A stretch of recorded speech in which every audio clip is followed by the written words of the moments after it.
To 18 minutes before 9 here on the program, the United Nations Human Rights Office has welcomed the widening of the democratic space in Zimbabwe ahead of historic elections on Monday and called on all stakeholders to ensure that the poll is held in an environment where the rule of law is respected. The spokesperson for the Office of the High Commissioner for Human Rights expressed concern at the number of reports, particularly in rural areas, of voter intimidation, threats of violence and harassment. To get the latest on what is happening in Zimbabwe, let's chat to Tsepiso Makwetla. She is in Harare at the moment, Zimbabwe. Tsepiso, a very, very good morning to you. And I believe that you, as we say, are in Harare. How are things there? What's the mood like? A very good morning to you too, Leanne. We're coming to you live, in fact, from the Rainbow Towers Hotel, which is where in just about a few minutes, 20 minutes or so, President Emmerson Mnangagwa, the incumbent, will be meeting with street vendors to talk about their concerns and, of course, their hopes about the election. So let's talk about the mood here, as you asked. I would categorize it as cautious optimism. As you heard, regional bodies, including the UN, have said that there is what you call a reasonable atmosphere of, that are conducive to free and fair elections. But I must tell you that there are rising tensions, especially with opposition political parties. They feel that there are still some outstanding issues that need to be dealt with speedily and urgently, and those really relate to transparency and security. You spoke about concerns of threats of violence. In fact, I saw from the latest poll that there was over 100, almost 200 recorded threats of violence, but actual acts of violence have been said to be around the number of 19.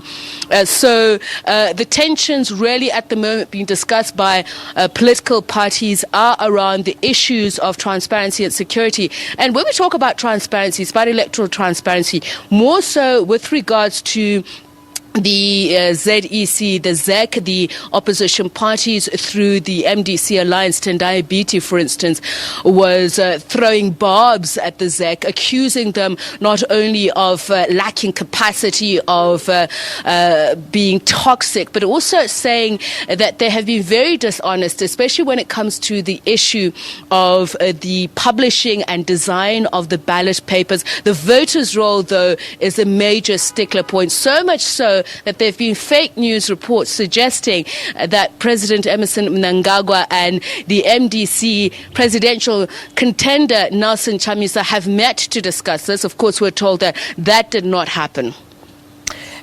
Quite interesting, I must say. I mean, because, it is reported that the MDC will participate in the elections despite concerns about the ZANU-PF and possible vote rigging.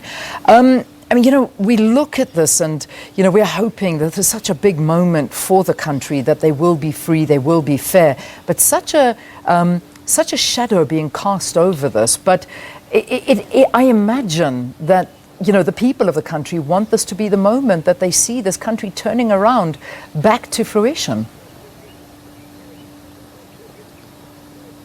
So that is a major factor here, Leanne, when we're talking about credible elections. So according to the lexicon, it means that they have to have electoral processes that enjoy considerable support and confidence from not only the populace, that means international and regional community as well, leading to mutually agreeable results of competing parties that actively participate in the elections. Now, herein lies the rub, because Tendai Biti says they've raised these concerns repeatedly, but they're enjoying no joy in terms of the ZEC dealing with it. So what is at the heart of the matter?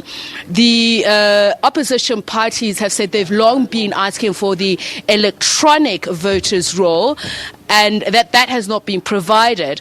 So the ZEC is saying that we have given you the hard and soft copies as required by law, but what the opposition parties are asking for are photos that go alongside the names that are on the voters' roll. The ZEC is saying on the day of elections, all polling stations will have those names with the requisite photos, but for now they're protecting the the identity and privacy of the voters. But the opposition parties are saying herein lies the room for possible vote rigging of ghost voters that they've seen in the past, and this is how ZANU-PF has won the elections according to them. And if those results are not to their liking, as in the MDC winning with a landslide victory through the appointment of Nelson Chamisa, they are not going to accept those results, Leanne.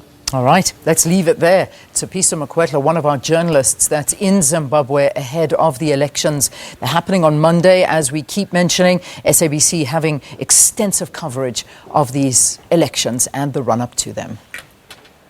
Zimbabweans go to the polls, but which political party will emerge victorious? The SABC News team will bring you comprehensive coverage of the Zimbabwe elections 2018 on all our platforms, radio, TV and digital. Stay tuned for all the breaking news and frequent updates. SABC News.